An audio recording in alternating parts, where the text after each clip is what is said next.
One of the few people who truly makes Johnny Carson laugh. In fact, Johnny Carson said he's really off the wall, and I'm talking about Steve Landesberg, who's in Chicago for an engagement at the Jewish United Fund. And I'd like to welcome you to Focus, Steve. And I also promised Steve that we would just talk. He does not want this to be an interview. Welcome to the show. No, do what you want, Debbie. Are you really off the wall? I don't know.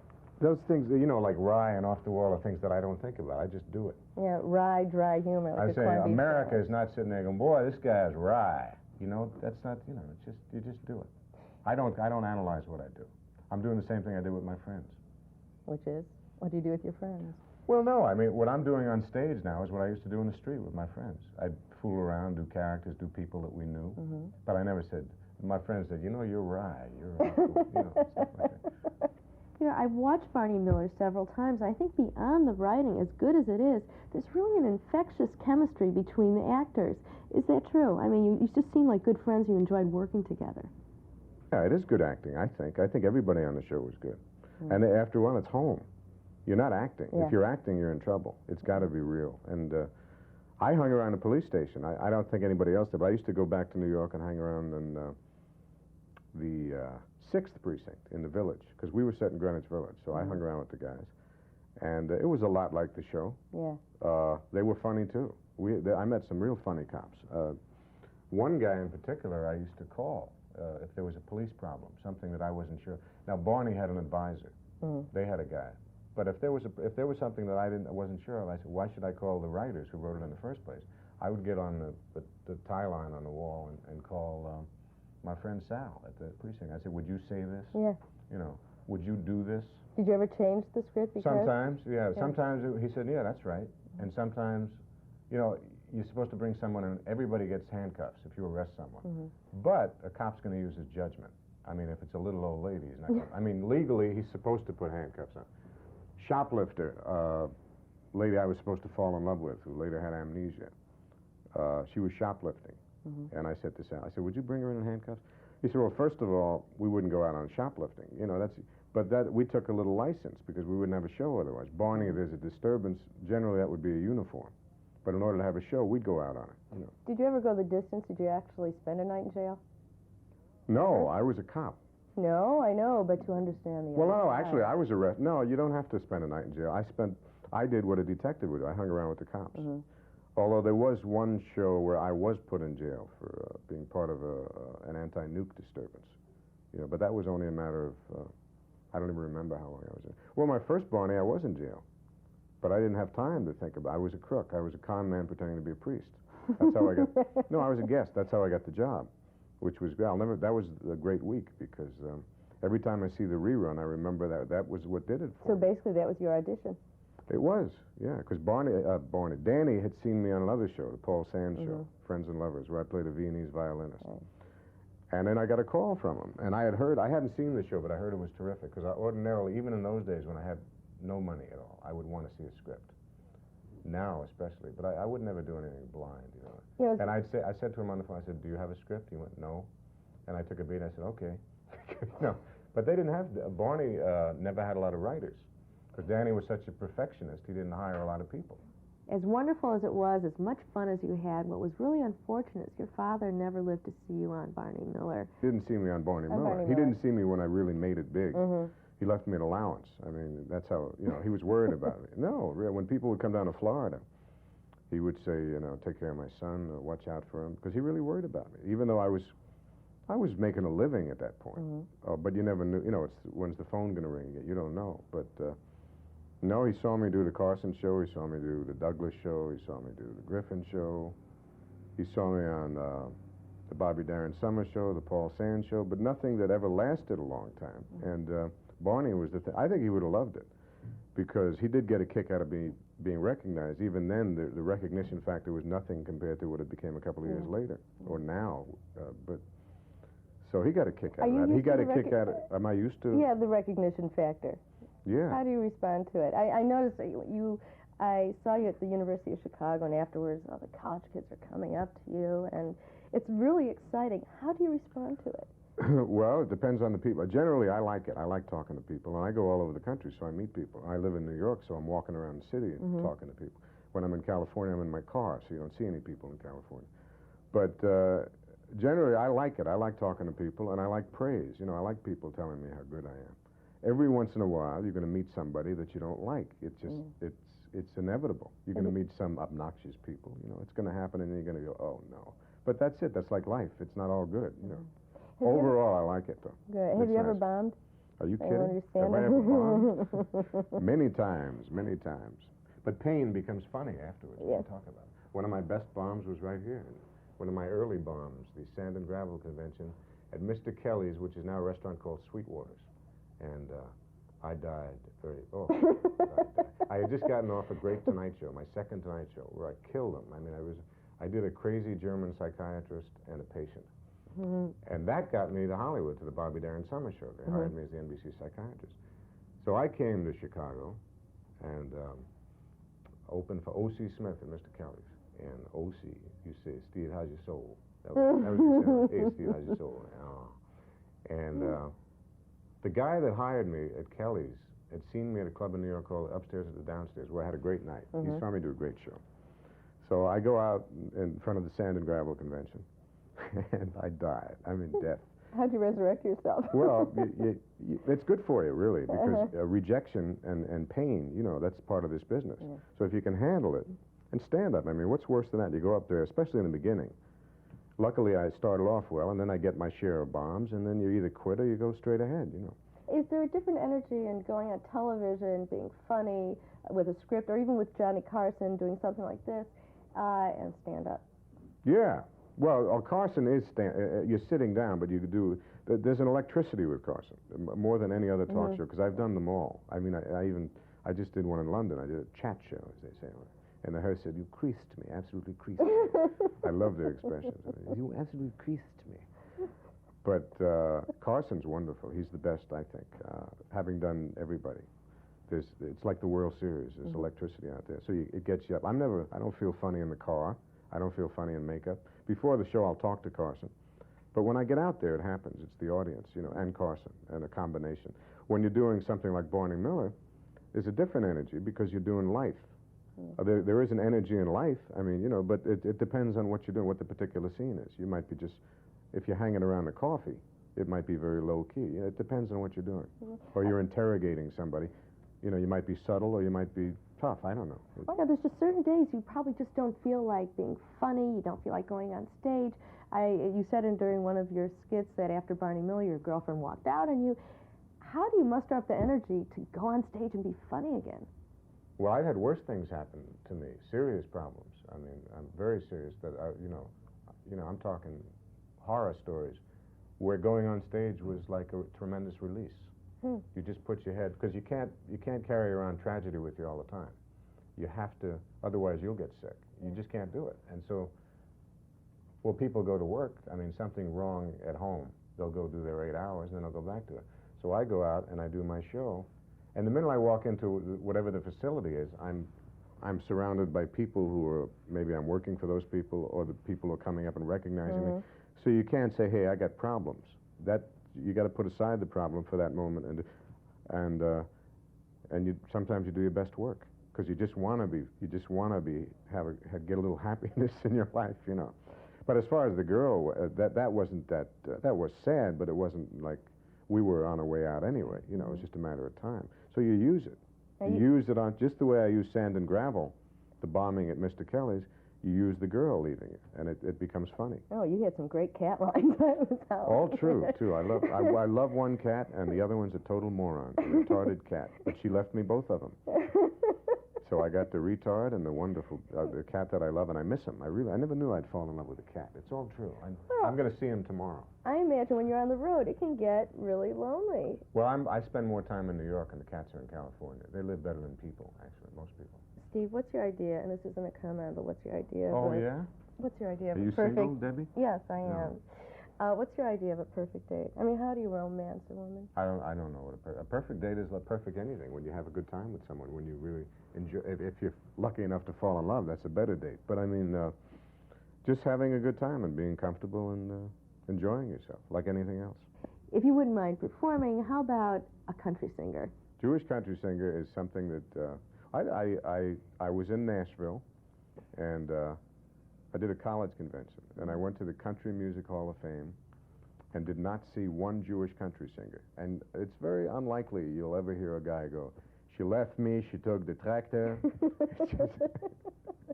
You also do a skit going to, I can't even recall it, going to the synagogue with Esther.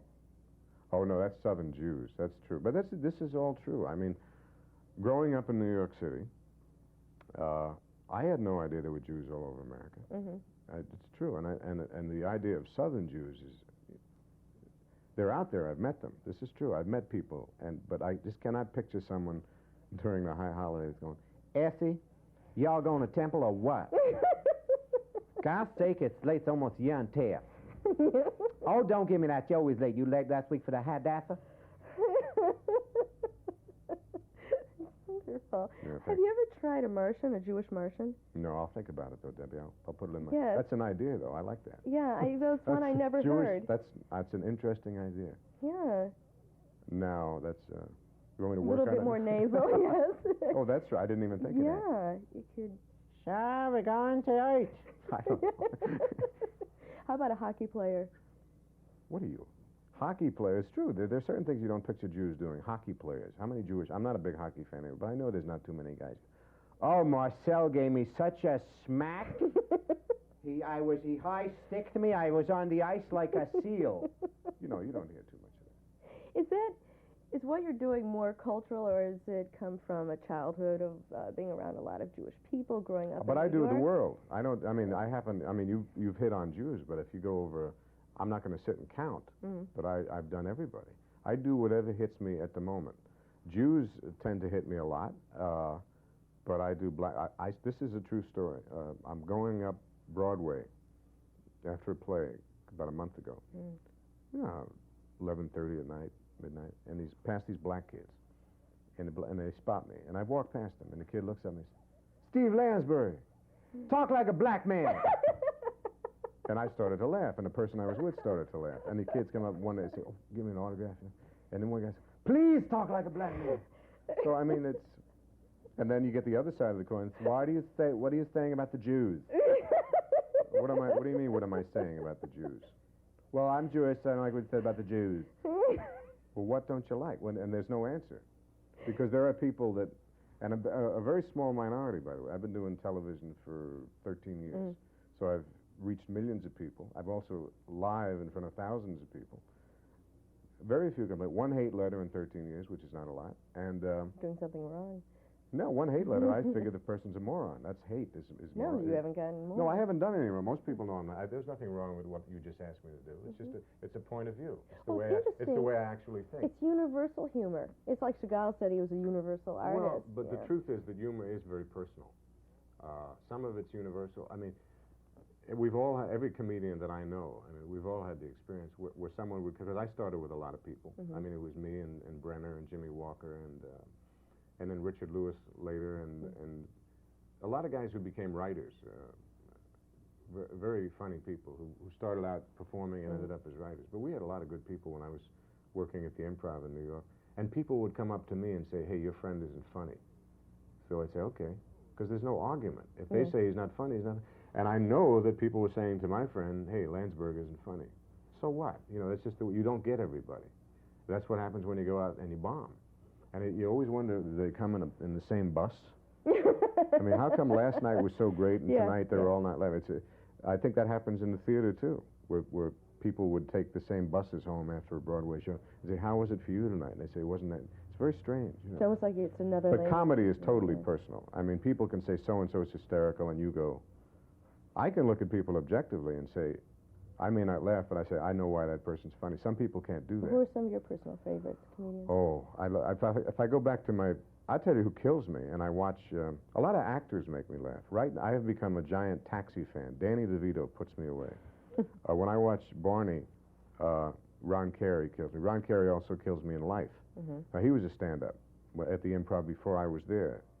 And Ron is one of the funniest people in the world. Rickles makes me... Probably my favorite comedian, the guy that influenced me the most, was Jonathan Winters, because of all the characters he did. And later, I became a fan of Lenny Bruce, because Lenny hadn't done a lot of television, so I didn't know that much about Lenny. And then Shecky Green in Vegas, because Shecky has never really done a lot of television. All these guys do essentially what I do. I mean, we all have a different point, but they do a lot of characters. Richard Pryor does a lot of characters, you know. People that do characters... I love Sellers and Sid Caesar. Do you think, just a thought, you know, a lot of people you're mentioning, you know, used to play the Catskills, and there was a different kind of use, Shecky Green, too. Alan King. Well, Shecky came out of the Midwest. I don't think he did whatever was in the mid... I think Shecky did a resort in Wisconsin, but Shecky went right to Vegas. The guys, Rickles didn't do a lot of Catskills. I worked with Rickles on a couple of specials. He said to me that, I hope I'm not misquoting him, but I think he said, whatever the reason was, he didn't, too ethnic, I don't know, because, you know, he uses people. As you made your leap from adolescence to adulthood, you took on a job as an assistant credit manager at a hotel in New York. Did you come up with any stories? Did you work any of that into your sketch? I don't have anything from the hotel days. No? No. I just do... Well, I work organically. If something comes to me, I do it. I never sit down and say, let me see, there were some great hotel stories. No, I've never had any material from the hotels at all, because nothing came to me. I'm not a storyteller. Like David Brenner is a storyteller. Well, David's an observer, really, and I do what I do, but I've never really... No. Anything the answer to that is no. Okay. There's a lot of interesting things happen, but nothing that I ever translated into comedy. Anything from your dad's grocer background? No, no. I mean, the only stuff I did on my father was so true. What's wrong with you? My father, as I told you before, off camera, left me an allowance because he was worried about it. He didn't call it an allowance. He left me money, which I get at the beginning of every year. When I first told him I wanted to be in show business, I mean, he thought, brain damage. I'm a quiet kid. This is true. And then I said I was going to do stand-up comedy, you know. So I get my first break on The Tonight Show in New York. And my father's living in Miami. He's retired. He's living in Miami. Well, when I first got up on and started doing stand-up, I used to say my father's retired. Miami Beach, he formerly owned a chain of synagogues in Korea. Which, I haven't done that. I haven't done that. I go, Temple Yamada. And I haven't done that in, let's say, the first television. That was 72. I guess I haven't done that in 13 years. But anyway, he was retired. I got my break on a Tonight Show in New York, and I called my father, and he said, you know, this is a big break. I said, Dad, I'm going to be on a Tonight Show. And he said, and he really said this, he says, how's the weather up there? It's raining, snowing? I mean, he was really overwhelmed with my career. And so I did the show. I did Carson, and then I did Douglas in Philly, and I did the Frost Show. David Frost, who spit on me. David did, great Steve, and dribble. He would dribble. And did 2 shows with Frost. The first one, he was real up. The second, he had jet lag, because he came back from God knows where. He was always coming from Africa. He always uses a clipboard, too. Off the plane. Well, they all use notes, but Carson's the best at it. His eyes just drop down, and you rarely see it, unless you're looking for it. At any rate, I did great on all 3 shows. And I did the same material, and I wore the same suit.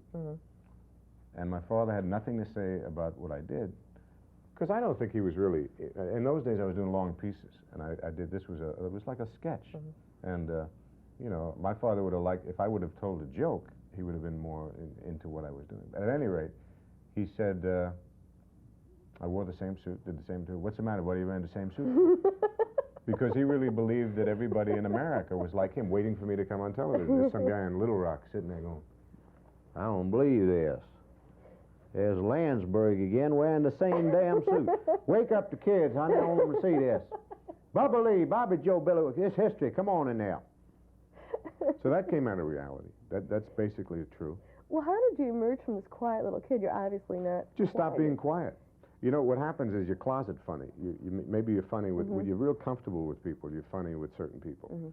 And then you get a little older and you get smarter and you get funnier with more people. And finally, you know, I always wanted to be an actor. And then I thought, there was Bill Cosby. I ran into him recently and I said, you know, I owe you one, because he had an open audition for the Tonight Show. He was hosting it in 1969. And he was, there was a column, Bob Williams' TV column in the New York Post. It was just a little thing in the column. So 1 million people went to the office and went to the bitter end in the Village, which is where it was. So I had a couple of minutes from fooling around, playing with my friend's tape recorder, entertaining my friends, you know.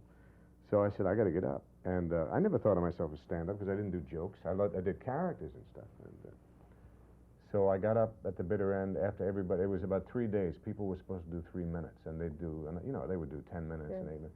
So by the time I got up, no one was there to see me, which was good, because I wasn't ready for anything. But it got me up, and that's when I started. I found out you could get up Tuesday night at the bitter end. Anybody, you know, they had like what they call hoot night.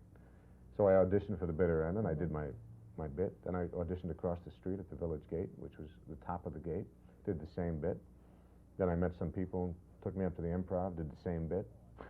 And that's what I did. I just kept working. You ever sleep?